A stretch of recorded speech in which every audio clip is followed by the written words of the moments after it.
I am Diane Lucas, and welcome to Book 101. Book 101 is all about the books that I read for the last 40 years, and today I have my special guest. He's the author of the book Speedfitters, no other than Mr. Scott Sweer.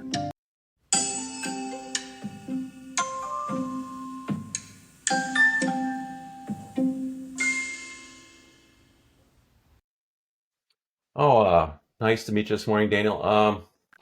I guess to give you a little bit idea of who I am, I'm basically, I consider myself a fiction writer who has mood swings between writing something funny and something dark. I guess it goes back to my past of just having almost no friends in high school. So I just had to create my own worlds, and that really sparked my imagination to do other things. I guess I'm more of a blue collar writer. I identify with blue collar characters. That goes back to my past of growing up on a small farm in Wisconsin to working class parents that really had to work hard just to put food on the table. Um, I've had a million jobs before I became an author. I was everything from a student loan advisor to a truck driver, and I learned through all those experiences that I'm pretty good at writing and I suck at all other occupations. So, and that's true. It's true. That's why I'm doing this. So, I went to the University of Utah and I majored in film, and really latched on to screenwriting. Um, and even after college, I spent a lot of years trying to make it as a screenwriter, but that never panned out. So basically, I even spent a couple of years in LA. But like every other dreamer, it seems like out there, I got my butt kicked back to Wisconsin by Hollywood, like a lot of other dreamers that fail. So, and that was a tough time for me. That was the lowest point in my life. So, I mean, I was in a period of depression. I was drinking more, and I was just not happy. But I discovered a book at my local library. It's Angela's Ashes by Frank McCourt. It's a book about his upbringing in Ireland and how it was just a struggle. I think it's just a really poor. Um, but after that, I discovered it was such a visual book that it really it just lit a fire into me. I felt like, you know what, I can do this. I can write a novel. So it was more of a transition from being a screenwriter to a novelist. So, what inspired you to become an author?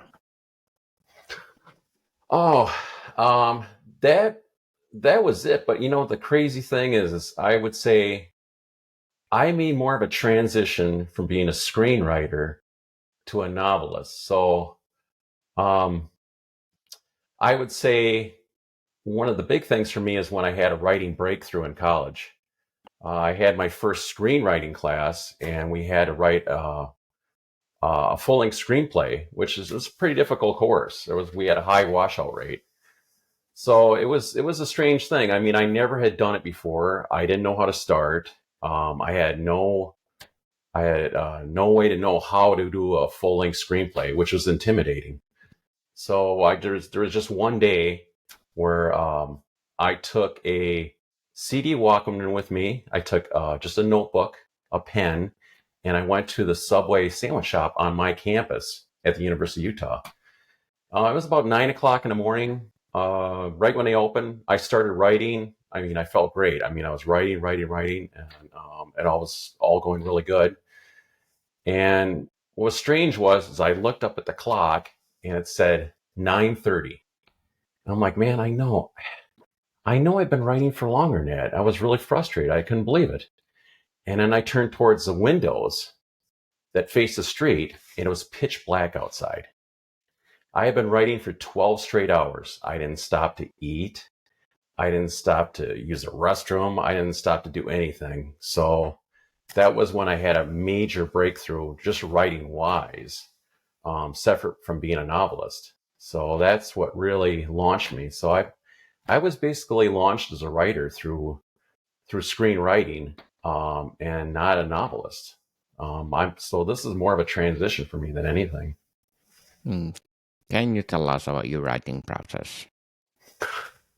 Oh, um, my writing process is more like what I do is I'll take my tablet, my iPad, and I'll take my notebook with me.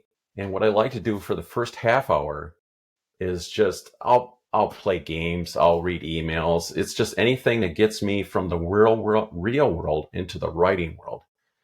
So, and in the next half hour, I start thinking about writing things.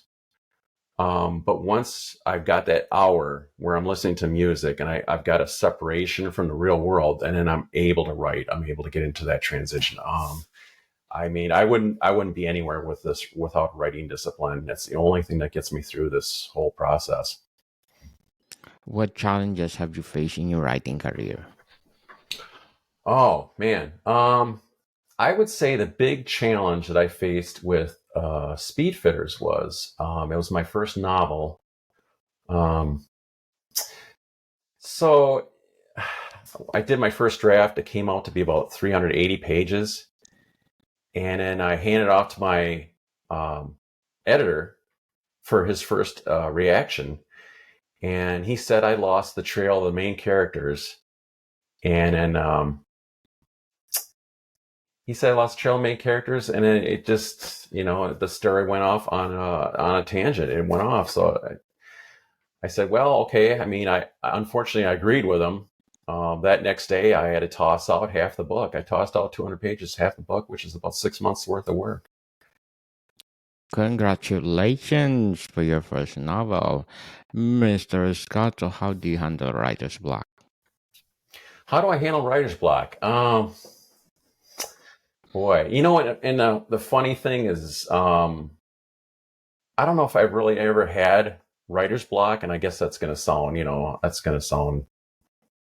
like a bunch of garbage to some writers, but um, I try never to put pressure on myself when I'm writing. I try to make it as enjoyable a process as I can, just because what I try to do is I find when I have my music and I'm doing my thing, I try to find a good spot to go write, whether or not it's a coffee house or a library. I try to make it a positive experience.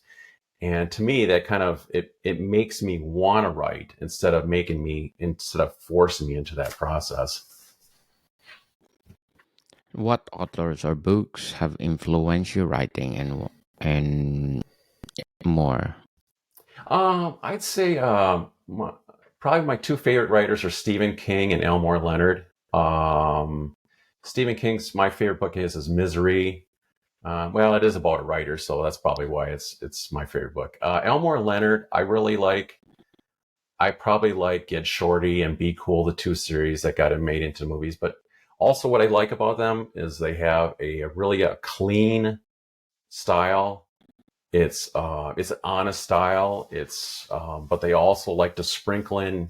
They'll sprinkle in humor at a lot of dark moments that really can send the readers on a roller coaster, emotional roller coaster, which is it's really amazing what they do. I try to emulate them. Also, you know, there's a book that I read which is kind of the inspiration of Speedfitters. It's called The Jungle by Upton Sinclair, and it takes place in the 1800s in Chicago, and it's about the what the workers went through in the Chicago stockyards and how brutal that life was in the 1800s. Interesting, Mr. Scott. So, what are your short term and long term goals in writing? Short term goals. Well, I have to get the next book in this series cleaned up, which is called um, Speed Monitors. And then the third book is tentatively titled The Factory. And then actually, after these two next two are done, I'd like to actually write more of a pure comedy because I mean these books are dark at a lot of moments, and I just want to like get away from that and like get my mind back in my head from doing these really dark novels. But these are dark novels, but also they do have a lot of dark humor, so that's probably why it fits my personality also. Very well said, Mr. Scott. But before we go on, I want to shout out my ranking tops in the last 30 days because in Bolivia, I got number 2 on the Apple chart, Nigeria number 12, Pakistan at 18, Bahrain at 20, Bhutan at 50, Japan at 61, Jamaica 76, Egypt at 88, Cameroon at 97, Thailand, United Arab Emirates, Czech Republic, and a lot more. Thank you so much for supporting this podcast because this podcast is created to empower writers all over the world, like Mr. Scott Sweer. So, Mr. Scott, how did you approach the research for your book, your latest book? Yeah, the funny thing is the book takes place in Chicago in the year 2048. I don't live that far from Chicago, and I've been there many times, but I still had to do research based on getting the locations accurate. And I'm really not a fan of doing research. I'd rather make things up. I enjoy making things up. But I did do that, and that was the hardest part of the book for me. But probably the most enjoyable part was imagining things from now and then in 25 years in the future, and then tying as many things from now into 25 years from now to give the book a lot of to give it a lot of reality. I used a lot of elements now that I think will be interesting in the future. There's definitely AI elements that people are going to see. I mean, and that was probably the funniest part, though, was imagining what things are like 25 years from now, and just actually making things up. Can you share memorable moments from your writing career? Boy, I guess when I had to break through, that was a memorable moment. That was almost kind of a shocking moment because I don't know if I had really had that ability. And when it happened, I just it was kind of a shock to me that I could actually do it. Um, I guess a lot of the moments have been almost like a transition from screenwriting. I was writing screenplays for a long time, and I thought that was my way in to actually being successful. Never panned out, but writing this novel has really actually made me more of a comprehensive writer, more of a serious. I feel like a serious writer too, but also a writer that's more capable. What advice do you have for aspiring writers out there? I guess I would say if somebody has an idea for a book or novel, just don't listen to all the other voices out there. Just if you have something you really want to do and really want to write, you should just do it. I've run into a lot of people along the way, even in screenwriting, that say, I have an idea, I feel like I want to write this, but they never follow through. And I mean, you really only have one chance to do these things. I mean, we can't go back. We only have a certain amount of time to live on this planet, man. It keeps revolving around, so you really should try to do it if you have the chance. Yes, people and stop procrastinating and Yeah, go, go, that's a go, big one. go. Yes, go for it. If you have the passion of writing, go for it. Who knows you are one of the best in the making, like Mr. Scott Swear. So, Mr. Scott, how do you balance writing with the other aspects of your life? Well, I don't know if there's every other balance in my life. I think I've pushed everything in. I've pushed all my chips in at the table for writing, and I've always done this. I guess the way I've looked at it, if I don't push the chips all in, it somehow won't happen. So it's been more of a it's it's risky. It's been more of a gamble. But I feel like I'm close now. I mean, I feel like I'm closer now than I ever was to being successful with this. I guess I couldn't have said this maybe, 5, 10 years ago when I made a transition. When I made that transition, that was a tough moment. I didn't know if I was gonna actually write anything again after all that fell apart with trying to be a screenwriter. Yes. So, what are some themes or topics that you are passionate about exploring in your writing? Oh, I think I'm really passionate about the things that inspire me to write. Especially this book. I see a lot of things happening now that I mean, I think 25 years from now, we could easily get sidetracked on a place where where it's not going to be pleasant if we don't get on top of AI, and if it has no restraints and we allow corporations to control the outcome of AI, we're going to be in a bad spot.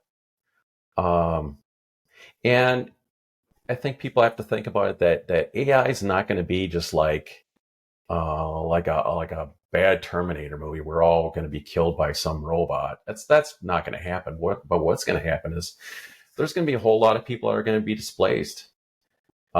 And what happens to those people that are now out of work, don't have the skills? You could have that future. It's not only about that, but there's a lot of other issues in the book, but that's one of the main ones. Um, but it's mostly it's about a future that we've neglected our present, so now we've almost earned this future that we've neglected what we're doing now, and we've earned this future 25 years from now. Yes, definitely. So, what will be your piece about artificial intelligence? Um, I would say,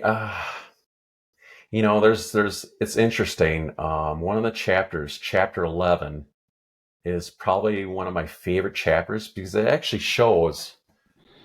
it shows people in a factory. The name of the factory is Diamond Star Blades. They make saw blades for band saws and other things like that.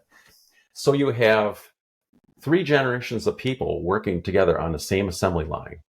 You have child labor. You have uh, the mother or the father working along with the child, and then you also have a grandfather working there. Those all have separate issues. But also, the strangest part or the twist of that is now this company has decided to actually bring back human workers because now they are cheaper to use than the robots that have replaced them earlier. But also, Speedfitters is about that.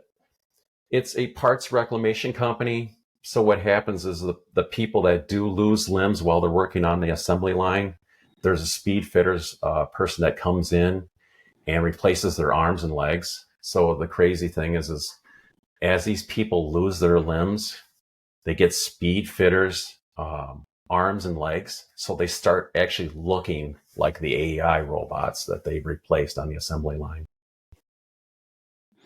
So, Speedfitters is all about AI or science Well, fiction. it's science fiction, but AI is one of the elements. It's basically how corporations now kind of dictate our future. Um, Now the company of Speedfitters, it's a parts reclamation company, but now what happens is like say what a Speedfitters person does is basically like an EMT in a way. So if there's a car accident, the Speedfitters van will show up at a car accident, and um, if the person is missing limbs, that's that Speedfitters agent right there decides whether or not they get their parts reattached, or if they get sold off based on if the person has good enough health insurance. Now, if that person doesn't have good enough health insurance and they can't pay the $10,000 deductible to reattach their limbs, they get sold off. So it's basically about how insurance companies and other manufacturers, gun manufacturers, all those people that have interests in making money off this new dystopic world. That's what it's basically about.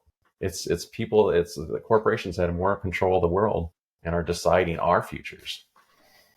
Interesting, Mr. Scott. But before we go on, I'm inviting you to listen to my other podcast, Food 101, our fourth season with Chef Alessandro, one of the best executive chefs in one of the five-star restaurant in downtown Toronto. So please do listen to our latest episode. We talk about carbonara and cashew pepe, one of favorite of Italian, or let's say one of the best sauces in Italian cuisine. So, Mr. Scott, Speedfitters, what is the best highlight? Best highlight. Well, um, I feel like it is chapter 11, but also I feel like the best highlight is I hope that people feel like that I've made enough attachments to the things that are currently happening to 25 years from now, where they can see themselves or they can see themselves in that world, that I made it physically, a reality for them. I hope that people think that. I'm not sure. I haven't sold too many of these yet, so I'm sure once I sell more, people will give me feedback. But I hope people see that and they take away that, you know what, maybe they think about other people differently. But you know what, and a lot of things that are happening in Speedfitters are happening in other countries. I tried to make this more of a worldwide novel, not just a typical American novel with the labor issues, because a lot of labor issues that you see 25 years from now in this book are currently happening in other countries. Certainly. So, how did you handle feedback or criticism of your work? Oh, feedback. That's tough. I, I, I I usually don't handle it too well. I don't know. I'm okay with it. Usually, it's a big death fight between me and my editor.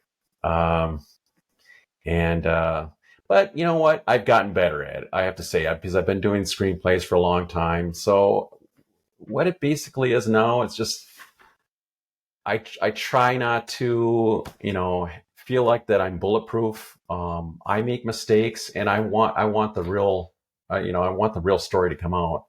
So I try. If I was to tell another writer, I would say have a bulletproof vest on, take those shots, but don't let it kill you.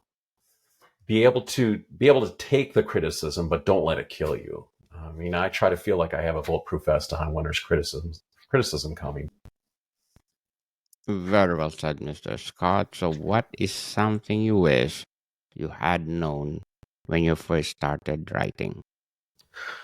Well, probably that I was going to end up a novelist and not a screenwriter. Um, but that's all in the past now. But and the funny thing is about that is just you know I kind of wish I'd done a lot of different things. But I think anybody in retrospect would make changes in their lives, but we really don't have control of that. So I guess I was hoping that would work out because I do love movies. That was always my first love, and that's what inspired me to be a writer to begin with. So Mr. Scott, how do you hope your book will be remembered?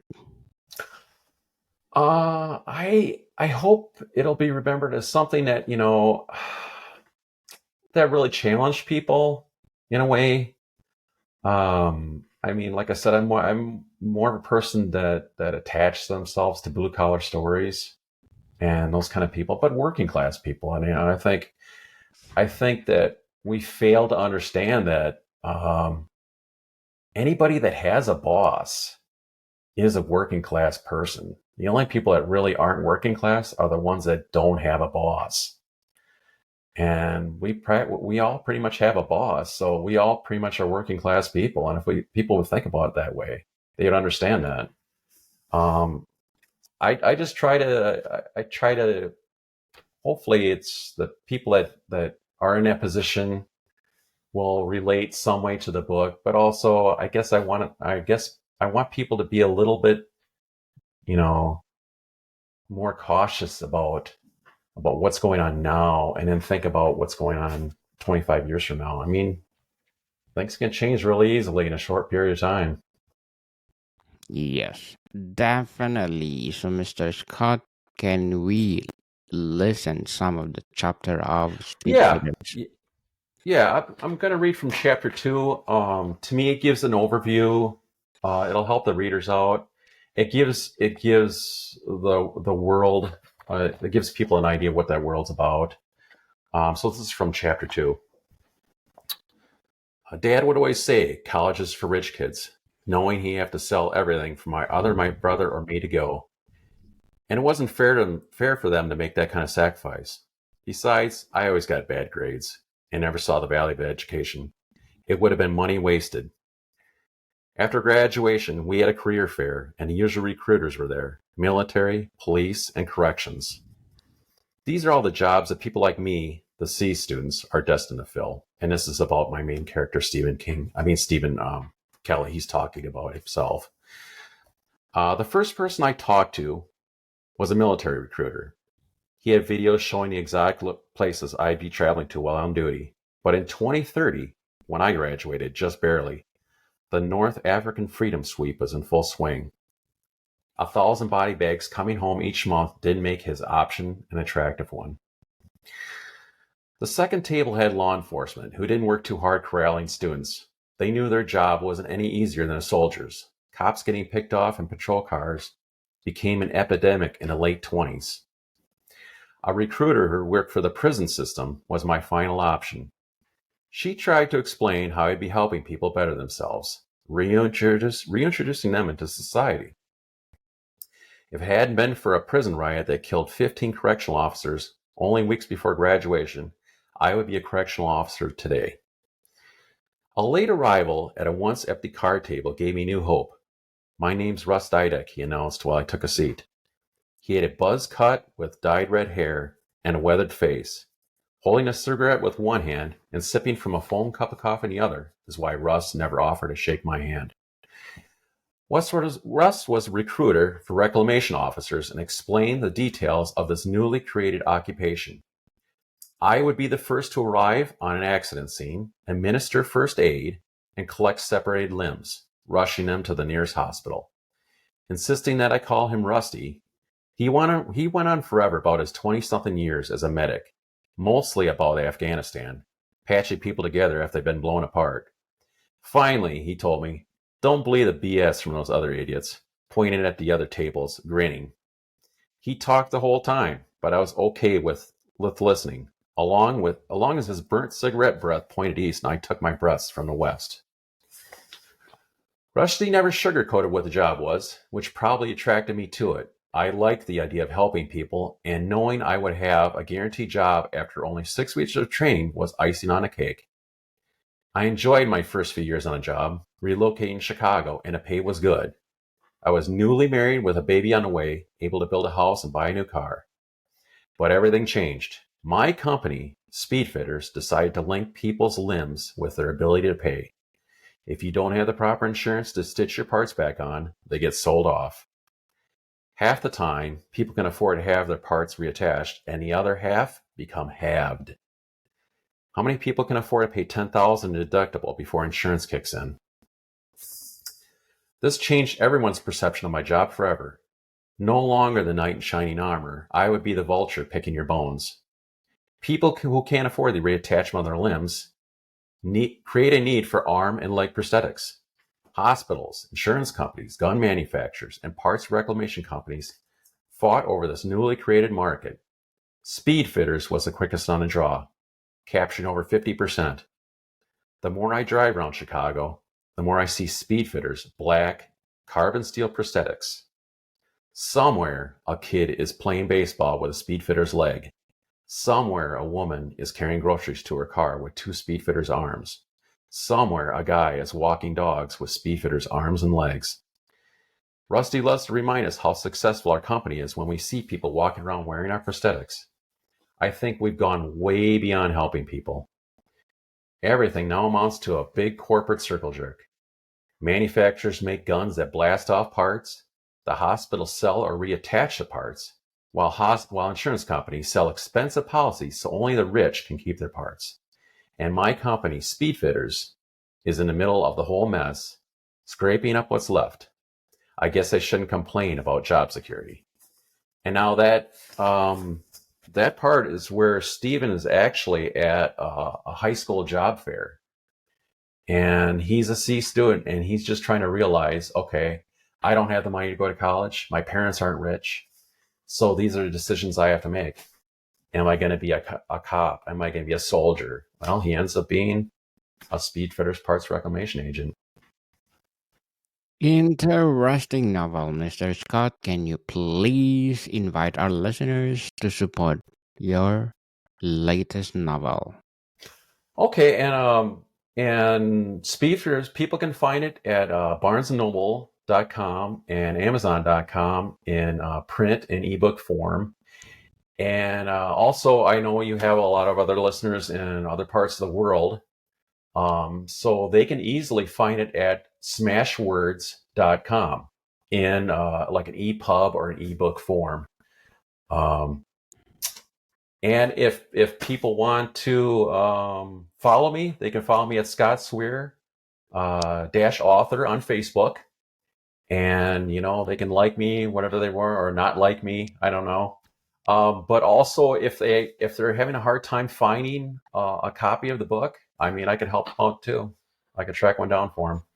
Yes, people, let's support Mr. Scott Sweer because if you support him, more series to come. It will be a quartet series or a trilogy.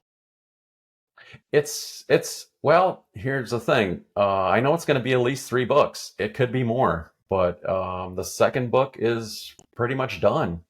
It's in the revision stage. That's called Speed Monitors. Uh, last one's tentatively called The Factory. That's more of in the Genesis stage, but I know where I want that to go. But it could be 4. I'm not sure, but it's going to be 3 at least. Okay, looking forward for those books to come. So, Mr. Scott, thank you for your time. Thank you, Daniel. Thank you so much. More to come, people. See you soon.